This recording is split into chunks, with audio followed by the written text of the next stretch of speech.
আমাকে গরু ভেবো না, আমাকে গরু ভেবো না, না না না গরু ভেবো না। Hello guys, WhatsApp? কি কালকে সবাই বিশ্বকাপের খেলা দেখেছো তো?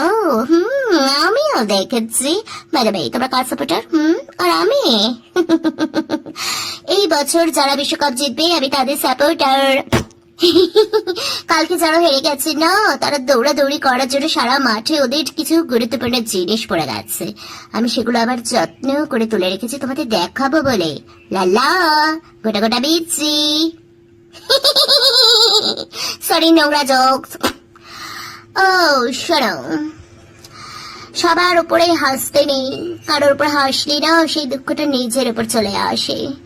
আর কত দেখা থাকবো। এই যে আমার ভিডিওগুলো যে ঢেপসি পিসিমা রোজ দেখে আর আমাকে খাওয়ার খোটা দেয়, তাকে আমি বলতে চাই, হ্যাঁ গো পিসি, তুমি কি আমার জন্য বিবাহযোগ্য কোনো পাত্র খুঁজেছ? হ্যাঁ হ্যাঁ, আমি বিয়ে করবো, সংসার করবো। এই তোমরা যারা বিবাহিতরা আছো না, তোমরা তোমাদের অভিজ্ঞতার কথা আমাকে একটু বলো প্লিজ।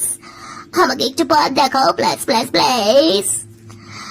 আর হ্যাঁ, ডাইনোসরের যুগের মানুষেরা যারা ভাবছো না বিয়ের পর আপনি তো মেয়ে, আপনি ঘরে সব কাজ করবে, বড় সেবা করবে, আর আর অন্নপূর্ণার ভান্ডারের টাকা নিয়ে খুশি থাকবে, তাদের মুখে না আমি ডাইনোসরের ডিম ছুঁড়ে মারবো, বুঝেছো?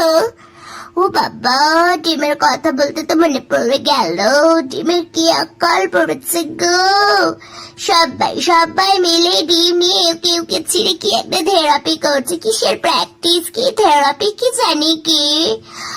আমাকে এবার মনে হচ্ছে না ঘোড়ার ডিম খেতে হবে। যাক, বিয়ের পর বারকে বলবো ডিম সেদ্ধ, ডিমের ভুজিয়া, ডিমের কষা, ডিমের করিয়া সব করে খাওয়াতে। কে প্রাণীরা আমার খাবারের কথা শুনে লোভ দিও না যেন প্লিজ। আর হ্যাঁ, এই যে ঢেপসি পিসি, তুমি যে আমাকে খাবার খোটা দাও না, বিয়ের পরেও আমি ঠিক আমার দাঁতটা কুট করে যাবো। বড় সুন্দর সুন্দর খাবার রান্না করে আমায় দেবে, আর আমি পায়ের উপর পা তুলে কুট করে খেয়ে নেবো, বলছে ঢেপসি পিসি। যত সব। তো গাইস, তোমাদের বিয়ের অভিজ্ঞতা আমাকে কিন্তু কমেন্ট করে জানাও। আমি এই অভিজ্ঞতার মধ্যে দিয়ে নিজের পথটা একটু দেখতে চাই। ওকে গাইস, চলো বাই।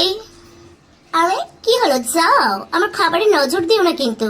কি দুঃখের কথা আবার মনে করিয়ে দিলাম না তো? Okay bye guys.